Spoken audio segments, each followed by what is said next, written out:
Hello dear students, आज के अपने इस लेक्चर में हम लोग यूनियन और इंटरसेक्शन की कुछ प्रॉपर्टीज़ को देखेंगे और उसके साथ साथ एग्जांपल नंबर 20, एग्जांपल नंबर 21 और एग्जांपल नंबर 22 को सॉल्व करेंगे और फिर उसके बाद कॉम्प्लीमेंट की कुछ प्रॉपर्टीज़ को देखेंगे। इससे पहले के वीडियो लेक्चर्स में हम लोगों ने एक्सरसाइज 1.1, एक्सरसाइज 1.2, एक्सरसाइज 1.3, एक्सरसाइज 1.4 को पूरी तरीके से कंप्लीट किया है with example, with concept, with questions of exercise. एक एक क्वेश्चन, एक एक पार्ट के साथ मैंने इससे पहले के लेक्चर्स में कवर किया है। अगर आप वीडियो को पहली बार देख रहे हैं और चैनल पर नए हैं तो मेरा सजेशन है कि आप पिछले वीडियोस भी देखिए ताकि आपको कॉन्सेप्ट की क्लैरिटी मिले और आप बहुत कॉन्फिडेंटली इन क्लासेस को ज्वाइन करें। आपको लगे कि हाँ, ये क्लास से जो भी मुझे पढ़ाया जा रहा है या जो भी मैं इसमें पढ़ रहा हूँ वो मुझे समझ में आ रहा है। लेकिन वो समझ में तभी आएगा जब एक कड़ी से दूसरी कड़ी को जोड़ेंगे। जब आप पीछे से लेके चलेंगे तो चीज़ें ईजीली समझ में आएंगी। तो इसलिए पहले आप पुराने वीडियो लेक्चर्स देखिए, फिर उसके बाद आप इस लेक्चर पे आइए अगर आप नए हैं। और अगर आप इससे पहले से देख रहे हैं तो फिर एंजॉय करिए। कंटिन्यू करते हैं आज की वीडियो को। चलिए शुरू करते हैं।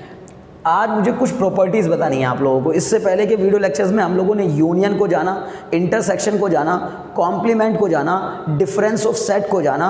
ऐसे बहुत सारे ऑपरेशंस हम लोगों ने जाने। मतलब सेट्स क्या होता है, सेट सबसेट क्या होता है, सेट बिल्डर फॉर्म क्या होती है, रोस्टर फॉर्म क्या होती है, और ये सारे के सारे टर्म्स जान लेने के बाद फिर हम लोगों ने एक्सरसाइज कंप्लीट की। एक्सरसाइज करने के बाद आज मुझे कुछ इंपॉर्टेंट प्रॉपर्टीज़ बतानी है आपको यूनियन और इंटरसेक्शन की। देखिए, यूनियन क्या होता है? जब कोई दो सेट को हम एक दूसरे के साथ मिक्स करके लिख देते हैं तो वो कहलाता है उसका एक दूसरे के साथ यूनियन। मतलब सेट ए के अंदर मौजूद एलिमेंट और सेट बी के अंदर मौजूद एलिमेंट को अगर यूनाइट करके लिख दिया जाए, मिक्स करके लिख दिया जाए तो उसको यूनियन कहा जाता है। तो ए यूनियन बी और बी यूनियन ए दोनों आपस में इक्वल होते हैं। मतलब जैसे बिल्कुल आपने अलजेब्रा में पढ़ा होगा इससे पहले कि 3 + 4 = 4 + 3 होता है, 3 + 4 = 4 + 3 होता है। तो बिल्कुल वैसे ही ये प्रॉपर्टी कहती है कि A union B = B union A होता है। मतलब आप किसी एक सेट का चाहे ए का बी के साथ यूनियन करें, चाहे बी का ए के साथ यूनियन करें, आंसर सेम ही आएगा। देखिए, मान लीजिए कि कोई एक सेट है आपके पास 1 2 3 4 और कोई एक सेट है आपके पास 2 3 4 5 6। तो अगर हमें ए यूनियन बी करना है तो मैं कहूँगा ए यूनियन बी का मतलब है ए और बी के सभी एलिमेंट को मिक्स करके लिख दीजिए, लेकिन उसमें कोई भी एक एलिमेंट दो बार नहीं आना चाहिए। तो 1 एक बार आ गया, 2 एक बार आ गया, 3 एक बार आ गया, 4 आ गया और फिर उसके बाद 5 और 6। लेकिन जब आप बी यूनियन ए करेंगे तो वो भी इतना ही आएगा। यानी बी यूनियन ए करेंगे तो भी कितना ही आएगा। तो हम कहेंगे पहले लिख दीजिए 2 3 4 5 6 और इसके बाद अब इसमें से ये तो पहले से आ गए तो 2, अब ए वाले एलिमेंट में देखिए जो बचा उसको भी ले आइए। तो 2 आ चुका है, 3 आ चुका, 4 आ चुका, 1 नहीं आया तो 1 को लिख दीजिए। अब आप अगर ये कहें कि यहाँ 1 पहले लिखा है यहाँ बाद में लिखा है तो इससे कोई सेट बदल गया? नहीं, इससे सेट नहीं बदलता। मतलब अरेंजमेंट चेंज हो सकता है, उससे कोई प्रॉब्लम नहीं है। यानी अगर ए यूनियन बी और बी यूनियन ए को देखें तो सब में सारे के सारे एलिमेंट दोनों में सेम है, इसलिए ए यूनियन बी जो है वो कितने के इक्वल होगा? बी यूनियन ए के इक्वल होगा। यानी सिंपली बात याद रखनी है कि चाहे ए का बी के साथ यूनियन निकाला जाए, चाहे बी का ए के साथ यूनियन निकाला जाए, दोनों आपस में इक्वल होते हैं। ठीक, चलिए दूसरी प्रॉपर्टी को देखते हैं। इसने कहा A union B union C = A union B union C. मतलब ये कहना चाहता है कि अगर मान लीजिए ये एसोसिएटिव प्रॉपर्टी होती, इससे पहले जो थी ये कम्यूटेटिव प्रॉपर्टी होती है और ये एसोसिएटिव प्रॉपर्टी होती है। पढ़ी ना सब, ये छोटी क्लासेस में आपने पढ़ी होंगी। Commutative law, associative law, distributive law, है ना, law of identity, law of inverse, ठीक है ना। तो ये सारे के सारे टर्म्स हम इससे पहले पढ़ चुके होते हैं। तो अब ये एक प्रॉपर्टी बता रही है कि अगर A union B union C किया जाए तो A union B union C के इक्वल आता है। मतलब कहने का यह है कि अगर आप पहले बी, 3 सेट आपके पास हैं, आपके पास 3 सेट मौजूद हैं ए, बी और सी, तो आप पहले बी और सी का यूनियन करके फिर ए के साथ उसका यूनियन निकालें। पहले बी और सी को यूनाइट करके यानी बी और सी के साथ यूनियन बनाकर फिर उसका ए वाले सेट के साथ यूनियन बनाएं, या फिर ए और बी का यूनियन पहले निकालकर तब उसका सी के साथ यूनियन बनाएं। दोनों बात एक ही होंगी। तो इसका मतलब A union B union C बराबर A union B union C. तीसरी प्रॉपर्टी क्या कहती है? ए यूनियन फाई = ए होता है। मतलब ए कोई सेट है, फाई एक दूसरा सेट है जिसको नल सेट कहा जाएगा। अब जब ए में तो कुछ ना कुछ एलिमेंट मौजूद होंगे, लेकिन फाई मीन्स होता है नल सेट, मतलब एम्प्टी सेट, ऐसा सेट जिसमें कोई एलिमेंट मौजूद ही नहीं होता। अब जब उसमें कोई एलिमेंट मौजूद नहीं है तो इसका मतलब ए यूनियन फाई जो है वो कितने के इक्वल हो जाएगा? ए के इक्वल हो जाएगा। क्यों? क्योंकि ए और फाई का यूनियन ए और फाई का यूनियन। तो जब फाई वाले सेट में कुछ है ही नहीं और ए वाले में मान लीजिए 4 एलिमेंट मौजूद है, मान लो आप, मैं इसी में आपको बताता हूँ कि ये आपके फाई है। फाई का मतलब होता है कि कोई भी एक ऐसा सेट जो कि एम्प्टी हो। अब इसमें कोई एलिमेंट नहीं है, इसमें 1 2 3 4 है। अगर मुझे ए यूनियन फाई करना पड़ जाए तो मैं ए यूनियन फाई में क्या लिखूंगा, यही तो लिखूंगा कि चारों एलिमेंट तो सबसे पहले इसकी लिख दी है 1 2 3 4। अब इसमें कोई एलिमेंट है ही नहीं तो क्या लिखूं, तो इसका मतलब ए यूनियन फाई कितने के इक्वल आया, एक इक्वल ही आया। तो ए यूनियन फाई बराबर ए होता है। ठीक, चौथी प्रॉपर्टी कहती है A union A is equal to A होता है। A union A is equal to A होता है, मतलब ए का ए के साथ ही यूनियन। अब जब ए एक सेट है, दूसरा सेट भी ए ही है, तो जब उसको यूनियन करेंगे तो वो तो आप ए की इक्वल ही आएगा ना, क्योंकि ए और ए में ये दो एलिमेंट दो बार नहीं लिखना है। मान लीजिए मुझे ए दे ही रखा है यहाँ पर, और अगर मुझे मान लीजिए एक बार और ए लिखकर उसको यूनियन बनाना हो तो मैं एक बार और लिख दूंगा 1 2 3 4। अब जब इन दोनों का यूनियन करूंगा तो क्या आएगा, 1 2 3 4 ही तो आएगा। तो इसका मतलब ए यूनियन ए भी ए के इक्वल होता है। फिर दूसरा नेक्स्ट प्रॉपर्टी कहती है universal set union A. Universal set मतलब एक बहुत बड़ा सेट जिसमें उस कैटेगरी के सभी सेट मौजूद हों। तो इसका मतलब ए एक छोटा सेट है और यूनिवर्सल एक बड़ा सेट है। तो बड़े सेट यूनिवर्सल के अंदर ही खुद ए समाया हुआ होगा। तो इसका मतलब किसी भी एक यूनिवर्सल सेट और एक सेट ए का जो यूनियन बनाते हैं वो यूनिवर्सल के इक्वल ही आता है। जैसे सपोज कर लीजिए आप कि मैंने यहाँ एक यूनिवर्सल सेट बना दिया, और वो यूनिवर्सल सेट क्या है, देखिए वो यूनिवर्सल सेट है मान लीजिए 1 2 3 4 5 6 7 8 9 एंड 10।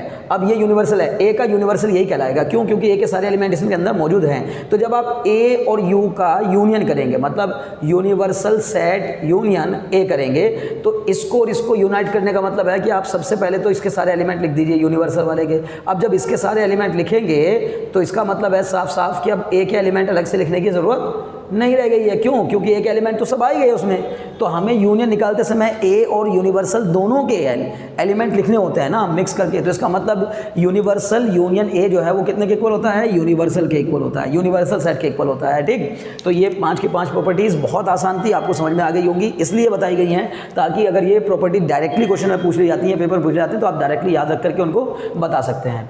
चलिए नेक्स्ट प्रॉपर्टी की तरफ बढ़ते हैं। तो नेक्स्ट प्रॉपर्टी कहती है इंटरसेक्शन की प्रॉपर्टीज़ हैं, ठीक है ना। चलिए यहाँ प्रॉपर्टीज़ की स्पेलिंग से कर लेते हैं, ठीक है। प्रॉपर्टीज़ ऑफ इंटरसेक्शन, तो प्रॉपर्टीज़ ऑफ इंटरसेक्शन जो है वो A intersection B, A intersection B बराबर बी इंटरसेक्शन ही होता है। मतलब ये कहना चाहता है कि चाहे आप ए और बी का इंटरसेक्शन निकालिए, इंटरसेक्शन मतलब होता है कॉमन, तो ए और बी का इंटरसेक्शन फाइंड करो, चाहे बी और ए का इंटरसेक्शन फाइंड करो, दोनों आपस में क्या होते हैं, इक्वल होते हैं। मतलब ए और बी का इंटरसेक्शन और बी और ए का इंटरसेक्शन, चाहे ए को बी के साथ कॉमन निकालो चाहे बी का ए के साथ कॉमन निकालो, तो ए सेम एलिमेंट आएंगे, तो A intersection B, B intersection A के इक्वल होता है। दूसरी प्रॉपर्टी कहती है A intersection B intersection C is equal to A intersection B intersection C होता है। मतलब या तो आप पहले अगर कोई तीन सेट आपको दे रखे हैं, कोई 3 सेट आपको दिए गए हैं ए बी एंड सी, तो चाहे आप पहले ए और बी का इंटरसेक्शन निकाल के तब सी के साथ उसका इंटरसेक्शन निकालो, मतलब ए और बी का इंटरसेक्शन से एक सेट बन जाएगा, उस सेट का इंटरसेक्शन सी के साथ देखो, या फिर आप बी और सी का इंटरसेक्शन पहले निकाल कर उसके साथ ए का इंटरसेक्शन देखो, दोनों बातें क्या ही होंगी, सेम होंगी, एक ही बात को बता रहे होंगे। यानी कुल मिलाकर A intersection B intersection C is equal to A intersection B intersection C, मतलब इसका इंटरसेक्शन निकाल कर ए के साथ इंटरसेक्शन करो, या फिर ए और बी का इंटरसेक्शन निकाल कर सी के साथ इंटरसेक्शन करो, सेम आएगा। तीसरी प्रॉपर्टी कहती है कि फाई इंटरसेक्शन ए जो है वो फाई के इक्वल होगा, फाई इंटरसेक्शन ए जो है वो फाई के इक्वल होगा। अगर फाई इंटरसेक्शन ए फाई के इक्वल होगा तो इसका मतलब है कि, मतलब कहने का क्या कि फाई मतलब ऐसा सेट जिसमें कोई एलिमेंट कॉमन नहीं है। जैसे मैंने अभी आपको यहाँ बताया था, मान लीजिए ये ए है आपके पास, ठीक है, देखिए इसको मिटाता हूँ, ठीक है, मान लीजिए आपके पास ए ये है और फाई जो है वो आपके पास दूसरा एलिमेंट है, ये दूसरा सेट है, सॉरी दूसरा सेट है, इसमें कोई एलिमेंट है ही नहीं। अब आप मुझे बताओ इन दोनों में क्या कॉमन है, आप खुद ही बताओ मुझे इन दोनों में क्या कॉमन है। ए इंटरसेक्शन फाई निकालूं तो कहेंगे सर कुछ भी कॉमन नहीं है, जब कुछ भी नहीं होता है तो फाई होता है, जब सेट में कुछ नहीं होता तो फाई होता है। जैसे अलजेब्रा में जब कुछ नहीं तो जीरो, इसका मतलब है कि यहाँ जब कुछ नहीं है तो बस फाई है, इसका मतलब कोई एलिमेंट मौजूद नहीं है। सिमिलरली यूनिवर्सल इंटरसेक्शन ए की अगर हम बात करते हैं तो मैंने अभी यहाँ पर एक यूनिवर्सल सेट बनाया हुआ था, आपने देखा भी था। यूनिवर्सल सेट मान लीजिए मैंने बना दिया 1 2 3 4 5 6 7 8 9 एंड 10। अगर ये यूनिवर्सल सेट है तो इसका और इसका कॉमन बताइए मुझे, यूनिवर्सल इंटरसेक्शन ए, आप खुद बताइए कितने के इक्वल आ रहा है, इन दोनों में क्या क्या कॉमन है। तो हम लिखेंगे इन दोनों में कॉमन है 1 2 3 4, तो इसका मतलब यूनिवर्सल और ए का इंटरसेक्शन, यूनिवर्सल और ए का इंटरसेक्शन हमेशा एक इक्वल होता है, ठीक है ना, ये एक इक्वल आ गया देखिए, तो यूनिवर्सल इंटरसेक्शन ए मतलब एक इक्वल होता है। फिर ये डिस्ट्रीब्यूटिव प्रॉपर्टी कहलाती है। देखिए डिस्ट्रीब्यूटिव प्रॉपर्टी क्या कहती है, अगर A intersection B union C करते हैं तो A intersection B union A intersection C के इक्वल होता है। मतलब आप किन्हीं दो सेट का यूनियन करके फिर उसका ए के साथ इंटरसेक्शन निकालें, या फिर पहले ए और बी का इंटरसेक्शन निकाल के और फिर ए और सी का इंटरसेक्शन निकाल के उसका यूनियन करें तो बात एक ही आएगी। चलिए देखिए इसको समझा देता हूँ यहाँ पर, ठीक है ना। इस प्रॉपर्टी को समझ लीजिए, थोड़ा सा हो सकता है कि अटपटी लग रही हो आपको, बहुत आसान सी प्रॉपर्टी है, कोई बड़ी बात नहीं है। मान लीजिए मैंने लिखा कोई एक सेट ए है हमारे पास 1 2 3 4 5, सेट बी है मेरे पास 3 4 5 6 3 4 5 6 7, और सेट सी है मान लीजिए मेरे पास क्या है ना 6 7 8 9, जानबूझ के मैंने ऐसे ले लिए, ठीक है, जिनमें कुछ कॉमन भी दिख रहा है। तो अगर मैं आपसे कहना चाह रहा हूँ A intersection B union C मैं निकालना चाहता हूँ, A intersection B union C, ये मुझे फाइंड करना है। तो इसको फाइंड करने के लिए सबसे पहले मैं बी यूनियन सी करूँगा। तो बी यूनियन सी बताइए मुझे कितना आएगा। बी यूनियन सी आ जाएगा आपका, बी यूनियन सी आपका आ जाएगा बी और सी का यूनियन, मतलब कितना हो जाएगा आपका 3 4 5, अच्छा बी और सी का यूनियन, हाँ तो बी में 3 4 5 6 7, ये तो आगे पहले से, अब 6 7 पहले से आ गया तो उसको लिखने की जरूरत नहीं है, 8 और 9, ये बी यूनियन सी हो गया। अब इसी का ए के साथ इंटरसेक्शन निकालिए, ए के साथ बी यूनियन सी का इंटरसेक्शन, मतलब ए के साथ इसका इंटरसेक्शन, ए के साथ इसका इंटरसेक्शन, क्या कॉमन है देखो दोनों में, तो 3 4 5 इसमें भी है और 3 4 5 इसमें भी है, तो इसका मतलब A intersection B union C आपका आ जाएगा 3 4 5। आपने लेफ्ट हैंड साइड निकाल के छोड़ दिया। अब अलग से करिए क्या, ए इंटरसेक्शन बी निकालिए, ए इंटरसेक्शन बी निकालिए। देखिए ए और बी का इंटरसेक्शन क्या आ रहा है, इन दोनों में क्या कॉमन है, इन दोनों में भी कॉमन है 3 4 5, 3 4 5, ए इंटरसेक्शन बी में, ए इंटरसेक्शन बी। फिर ए इंटरसेक्शन सी निकालिए, ए और सी का इंटरसेक्शन, ए और सी का इंटरसेक्शन, सर बोला कुछ नहीं है सर, मतलब ए और सी में कुछ भी इंटरसेक्शन नहीं है, कॉमन नहीं है कुछ भी, तो मतलब 5। देखिए ना कुछ है क्या एलिमेंट, नहीं कोई कॉमन नहीं है। जब कोई कॉमन नहीं है तो आप मुझे आप बताइए ए इंटरसेक्शन बी, ये जो आपका इंटरसेक्शन बी बना इसको यूनाइट करिए किसके साथ, ए इंटरसेक्शन सी के साथ, मतलब इसका और इसका यूनियन। तो हम कहेंगे इसमें जितने एलिमेंट है पहले वो लिख दीजिए 3 4 5। अब इसमें कोई एलिमेंट है क्या, नहीं है, जब नहीं है तो छोड़िए बस खत्म। तो A intersection B union A intersection C कितना आ गया 3 4 5। देखिए ये थी आपकी क्या लेफ्ट हैंड साइड, ये थी आपकी left hand side A intersection B union C, और ये है आपकी क्या राइट हैंड साइड। तो अब आप जरा देखकर बताइए मुझे क्या लेफ्ट हैंड साइड और राइट हैंड साइड आपस में इक्वल प्रूफ हो गई, यस। तो इसका मतलब हम कह सकते हैं कि हाँ ये प्रॉपर्टी ट्रू है, समझ में आता है। तो यानी कहने का मतलब सिंपल सा हुआ बस कि पहले किन्हीं दो सेट का यूनियन करके तब उसका ए के साथ इंटरसेक्शन निकालो, या फिर पहले दो अलग अलग सेट का इंटरसेक्शन निकाल के उसका यूनियन निकालो, मतलब ए और बी का इंटरसेक्शन निकाल के, ए और सी का इंटरसेक्शन निकाल के उसके बाद यूनियन करो बीच में, तो फिर ये दोनों चीज़ें क्या आती हैं, सेम आती हैं। मुझे उम्मीद है कि आपको बात समझ में आ गई होगी, ठीक है। चलिए तो अब अगले टर्म पे आ जाते हैं। अगला टर्म है हमारे पास complement of a set A, complement of a set A, किसी एक सेट का कॉम्प्लीमेंट। हालांकि मैं पिछली वीडियो में बता चुका हूँ ये बात कि कॉम्प्लीमेंट ऑफ सेट ए कैसे निकाला जाता है। Complement of set A universal में से ए को माइनस करके निकाला जाता है, और उसको डिनोट कैसे करते हैं, ए डैश से डिनोट करते हैं। तो ए डैश मतलब कॉम्प्लीमेंट ऑफ ए, निकाला कैसे जाएगा, यूनिवर्सल माइनस ए करके, है ना, यूनिवर्सल माइनस ए करके। तो ये कॉम्प्लीमेंट की एक प्रॉपर्टी होगी, आप मतलब कॉम्प्लीमेंट का फॉर्मूला होगा एक तरीके से, किसी भी यूनिवर्सल सेट में से अगर सेट ए को घटा दिया जाए, निकाल दिया जाए, माइनस कर दिया जाए, तो जो बचता है वो कॉम्प्लीमेंट ऑफ ए कहलाता है। क्लियर। चलिए एग्जाम्पल नंबर 20 पर आ जाइए, एग्जाम्पल नंबर 20। ठीक, देखिए क्या कहता है ये एग्जाम्पल, है ना, समझ पा रहे हैं ना, बहुत बढ़िया, वेरी गुड। चलिए तो एग्जाम्पल नंबर 20 को देखते हैं। एग्जाम्पल नंबर 20 में कहा गया है कि यूनिवर्सल ये है, देखिए आपके पास ये यूनिवर्सल लिखा हुआ है, एक यूनिवर्सल सेट लिखा है यहाँ पर, ये यूनिवर्सल है, ठीक है ना। कहाँ से कहाँ तक का सेट दिया गया है आपको, 1 2 3 4 5 6 7 8 9 एंड 10, ये हो गया आपका यूनिवर्सल। हमसे कहा है ए कितना है, ए दिया गया हम लोगों को 1 3 5 7 9, 1 3 5 7 9, और हमसे कहा है कि ए डैश बताइए क्या होगा। तो ए डैश बताना है, मतलब ए डैश क्या होता है फॉर्मूला, ए डैश बराबर यूनिवर्सल माइनस ए। ए डैश बराबर यूनिवर्सल माइनस ए, सिंपल।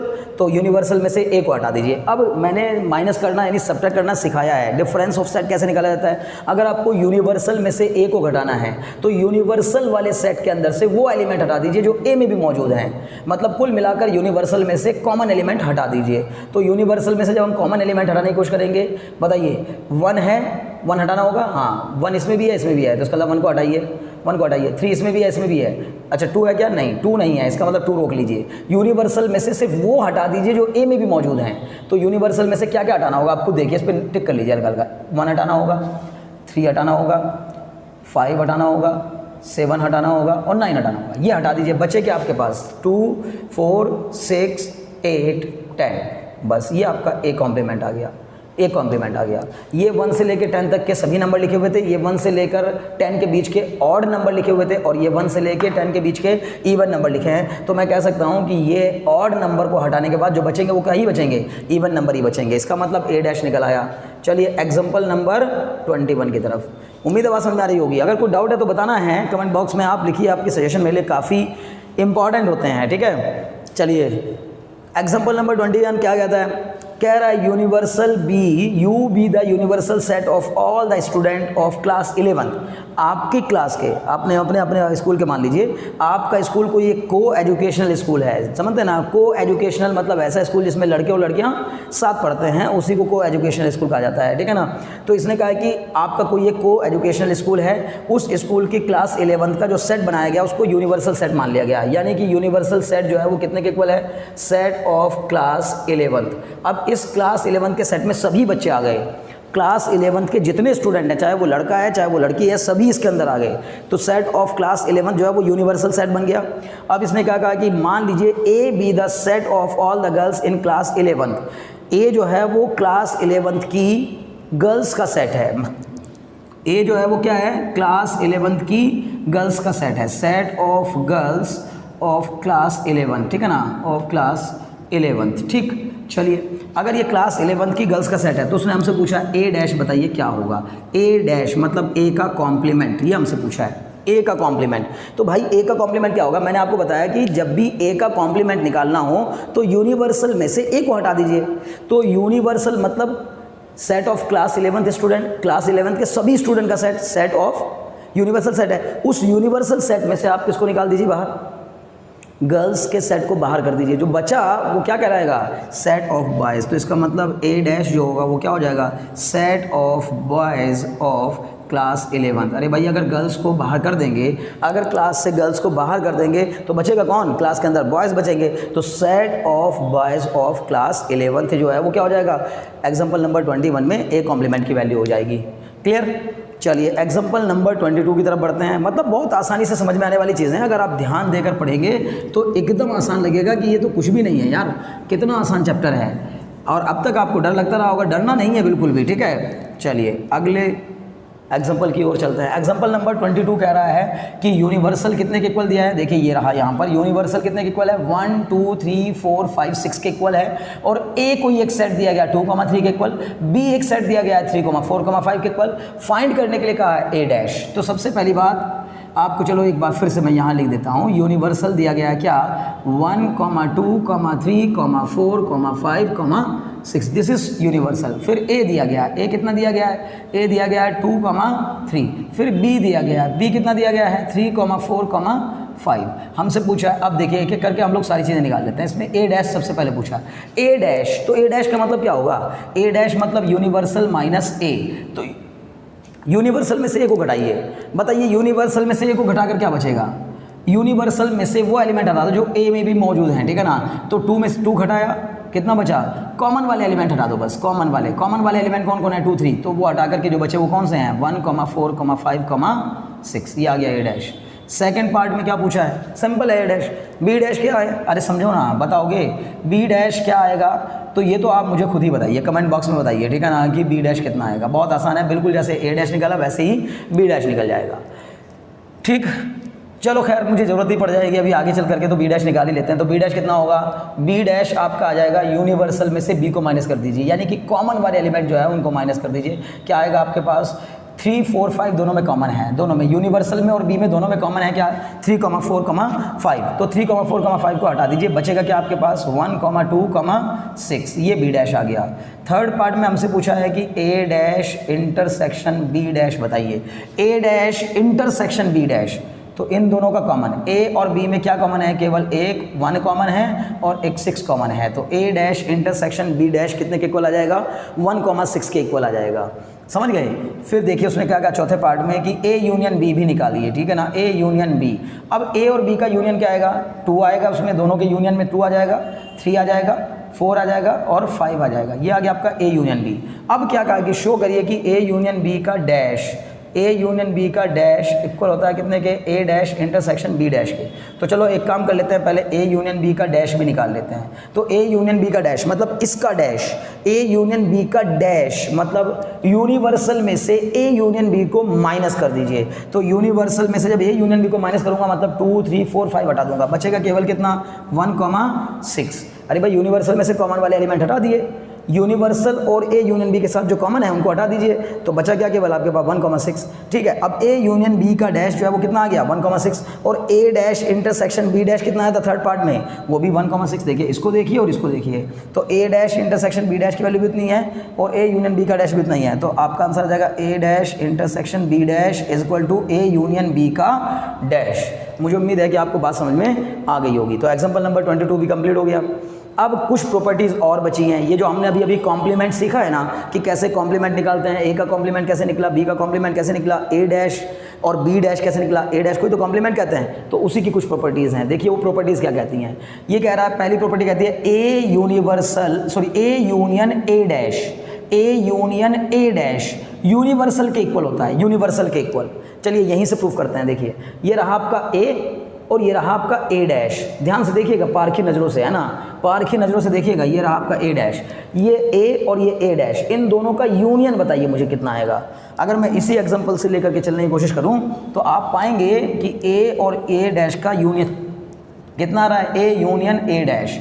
ये रहा ए, मतलब क्या आएगा इस सेट के अंदर 2, 3 ये दोनों आ जाएंगे और ए डैश में क्या आ जाएगा 1, 4, 5, 6 ये आ जाएगा। अब जरा आप देखिए ए यूनियन ए डैश, खुद ही बताइए कितना आएगा, है ना, पकड़ पा रहे ना, यहाँ कर देता हूँ चलो। ए यूनियन ए डैश कितना आया, ए यूनियन ए डैश, तो ये आएगा आपके पास 2, 3, 1, 4, 5, 6। क्या ये पूरे यूनिवर्सल के इक्वल आ गया? आप देखिए जरा, आगे पीछे लिखने से कोई फ़र्क नहीं पड़ता, सेट के एलिमेंट्स को आगे पीछे हो जाने से कोई फ़र्क नहीं पड़ता। तो इसका मतलब 2, 3, 4, 1, 5, 6 यानी ये यूनिवर्सल के इक्वल ही आ रहा है। तो यहाँ से प्रूफ हो गया कि ए यूनियन ए डैश जो होता है वो यूनिवर्सल के इक्वल होता है। फिर इसने क्या कहा, सेकंड प्रॉपर्टी कहती है A intersection A dash is equal to 5। A intersection A dash, अब ए और ए डैश का कॉमन निकालिए, ए और ए डैश का कॉमन निकालिए, ठीक है। तो जब मैं ए और ए डैश का कॉमन निकालने की कोशिश करूंगा तो आप पाएंगे कि ए और ए डैश का कॉमन, देखिए ए और ए डैश का कॉमन, इन दोनों में क्या कॉमन है, कुछ भी कॉमन नहीं है सर। तो बोल देंगे या तो 5 होता है या तो सर नल सेट होता है, ठीक है ना। देखो ना, आप खुद ही देखो, ए में और ए डैश में कुछ भी कॉमन नहीं है, तो इसका मतलब ए और ए डैश का कॉमन 5 के इक्वल। थर्ड प्रॉपर्टी पे आ जाते हैं, ठीक है ना। ये तो आपकी सेकंड हो गई, ये आपकी यहाँ पर फर्स्ट हो गई, ठीक है। फिर ये आपका यहाँ पर थर्ड प्रॉपर्टी देख लेते हैं, ठीक है ना। तो थर्ड प्रॉपर्टी में कहा इसने ए यूनियन बी का dash is equal to A dash intersection B dash. अब ये भी निकाला हमने, इसको करने की जरूरत नहीं है। देखिए इसको देखिए, इन दोनों को देखिए ध्यान से, ठीक है ना। देखिए ए यूनियन बी का डैश और ए डैश इंटरसेक्शन बी डैश दोनों आपस में इक्वल आ रहे हैं ना, बिल्कुल आ रहे हैं सर, बिल्कुल आ रहे हैं, ठीक है। ये हमने अभी तो प्रूफ किया था, ये रहा देखिए यहाँ पे A dash intersection B dash is equal to A union B dash. समझ गए ना, ये थर्ड पार्ट और फोर्थ पार्ट की हेल्प से हमने ये चीज़ प्रूफ की है मिला करके, A dash intersection B dash is equal to A union B का डैश। तो ये तो प्रॉपर्टी पहले प्रूफ हो चुकी है, समझ में आ गया होगा। फिर एक को कहा गया ए डैश का डैश, मतलब एक बार ए का कॉम्प्लीमेंट निकाल के फिर से उसका कॉम्प्लीमेंट निकालिए, तो ए डैश का डैश मतलब ए के इक्वल होता है। तो ये देखिए ना, ए डैश का डैश कहाँ है, ए डैश, ये रहा ए डैश। अब अगर मुझे इसका फिर से डैश निकालना है ना, ये मैं आपको बता रहा हूँ कौन सी प्रॉपर्टी नंबर 5, ठीक है। तो इसमें पहले आप मुझे बताइए, ए डैश तो आपका आ रहा है कितना 1, 4, 5, 6, और अब मुझे अगर उसका डैश निकालना है, ए डैश का फिर से डैश करना है, तो जो यूनिवर्सल सेट है ना, उस यूनिवर्सल में से फिर से इस ए डैश को हटा दीजिए। तो यूनिवर्सल में से कॉमन वाले एलिमेंट हटाइए, बताइए ना कितने के इक्वल आ गया। तो आपका बचेगा केवल 2,3 बचेगा यूनिवर्सल में से इसको घटाने के बाद, क्योंकि ए डैश का डैश मतलब यूनिवर्सल माइनस ए डैश। अब यूनिवर्सल में से जब ए डैश को घटाएंगे तो केवल आपके पास बचेगा 2,3। अब जरा मुझे बताइए 2,3 कितने के इक्वल है? सर 1 इक्वल है। तो क्या इसका मतलब मैं कह सकता हूँ कि यूनिवर्सल माइनस ए डैश मतलब ए ही होता है, ठीक है ना। तो यूनिवर्सल माइनस ए डैश ए के इक्वल होता है, या ये कह लीजिए कि ए डैश का फिर से कॉम्प्लीमेंट कर देने पर वापस सेट ए मिल जाता है। तो बहुत आसान सी प्रॉपर्टी है, ठीक। चलिए प्रॉपर्टी नंबर 6 को भी देख लेते हैं। प्रॉपर्टी नंबर 6 में कहा गया phi dash is equal to universal होता है।